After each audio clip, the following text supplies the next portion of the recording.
in Chicago. I was with the irascible Mayor Daley for a day and a half, so you can imagine what that was. Our sympathies. Yes, yes. I'm the mayor of the city of Superior, and I was not in politics all my life. I was about 50 years old, and I was home reading the newspaper, and the city council was going to raise my taxes by nearly 13%. Now, I was self-employed for over 20 years, and I know what it's like to write both sides of the check. I know what it's like to balance my budget. I know how to pay bills, go out and make sales, finish work. I was an upholsterer. I worked with my hands for 20 years, more than that actually. And so I know what it's like to get up every morning and figure out how to make a living, how to pay your bills, how to go to work. And government was the farthest thing from my mind until they intruded into my life.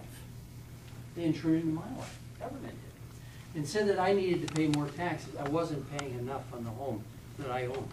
That was mine. And so I ran for mayor.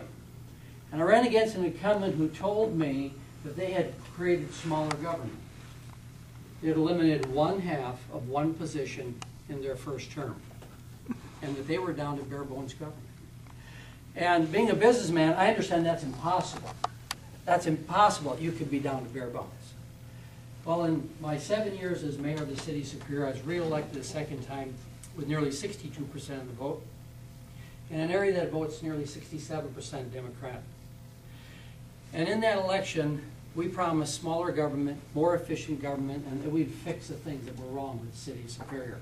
And by the way, we weren't looking to Madison to fix local issues. We weren't looking to Madison for economic development. We weren't looking to Madison because we knew we would accomplish all of these things at the local level. And one of the things we've done, I started with a government with 301 employees. I just checked with the Human Resources Department before I left. We're at 255, and we're getting smaller. And that's the direction government should be going. We were in horrible debt. We had $28 million in general obligation debt. And we put together a plan in these tight times, losing shared revenue. We put together a plan to pay off all of our debt, all of it. The only city in Wisconsin that has a plan to pay off $28 million in general. Look what Madison's done. They've gone up in debt. Washington's gone up in debt. The city of Superior is going down. And in fact, we've paid off almost 15% of our general obligation debt. 10 more years, we will be debt-free. We privatize city services. You know, where government grabs a hold of a service and wants to run it. We had a golf course that was losing money. We were paying the golf course citizens, homeowners, to pay people to play golf. That's a significant role of government, don't you think? And we took and we privatized that golf course. We had protesters, union protesters up from Madison. We went through picket lines. We went through a huge fight. And I promised the community that if we privatized this golf course, we would make money, not lose money. The last check that was presented to the city of Superior was for $200,000 in operating profit versus prior to that, us writing a check to have them operate. And I can go on and on. Our self-insured health care account was over $1 million in deficit. We now have a balance of $1.2 million in a fund. And we have turned, our landfill was losing over $1 million a year. This year, our landfill will turn a profit of $400,000, even after paying an extra $1 million to the state in their increased tipping fees that Madison is requiring. Let's talk about jobs. You know, a lot of times, mayors, I'm involved, I was on the LEAP board for a number of years. I've been involved in Alliance of Cities. I'm involved in a number of mayors' organizations. And it's really interesting. We always talk about, as we get together, what can Madison do for us to help create jobs? Let's go talk to Commerce. Let's go big to Madison to help us create jobs in our community. I said, you've got this wrong. I'm tired of Madison, and I want Madison out of my community and out of our lives. And we put together a development fund on our own, funded with our money, because we're a disciplined city, fiscally running our city correctly. And we put together a development fund, funded it with our own dollars. And get this, the city of Superior, a lot of people come to Superior and they say, oh, poor Superior. I got a senator that described Superior like it was the backside of Saudi Arabia. And yet, in the city of Superior, we put together this fund and we said we were going to grow jobs, grow business, and grow our base. In the last 3.5 years, I've completed over $111 million in projects in the city of Superior. Guess what? private sector jobs. We're not talking about where government goes and builds a building, or government goes and funds something, or government goes and gives a grant. I said this the other day at a leadership meeting. I said, you know, in government we act like we're going to die if we don't get the next grant. Get rid of the grants. Get rid of them. Because we can do this on our own. And so we put together this fund, and just in the last 4 weeks, I've done 3 ribbon cuttings, adding over 100 new jobs to the city of Superior. God bless you. Now let me tell you this. What's it? 27,000. Now, are there results as a result of this kind of leadership? Not what we're seeing in Madison, not what we're seeing in Washington, because they're not the answer.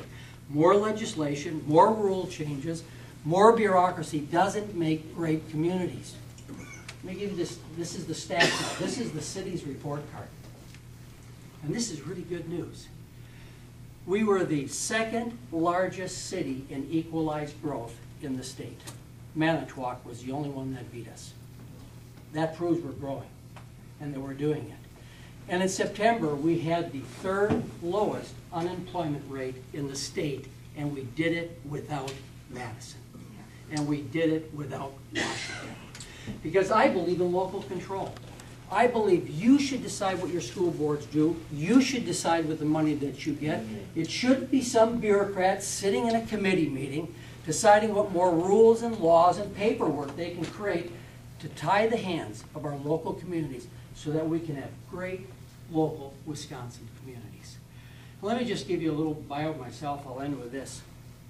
I'm 57 years old. Hey, right, that's a good age. And I've been married 36? 36 years. Good for you.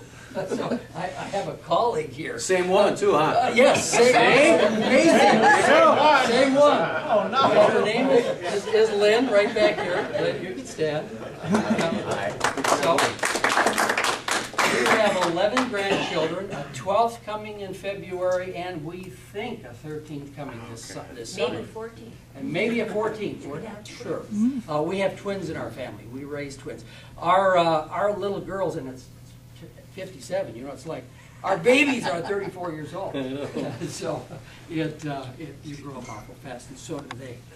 Well, let me just end with this.